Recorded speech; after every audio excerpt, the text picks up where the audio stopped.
Gates open, they're up and racing. Hot Gossip draws for your lead. Moving up Prince Carlo by the rail. Wonder Joyce. Then moving up the outside. Make no mistake by the rail. Wow Wow West. Speedy Kim comes next. Then running on the outside. Carmelita.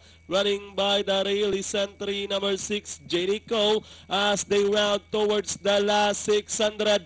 Wonder Joyce in command by Hapleg, moving up on the outside. Hot Gossip by the rail. Madame Leonora, make no mistake, is racing in fourth. Then by the rail, Wow Wow West. Prince Carlo is on the outside and comes Speedy Kim.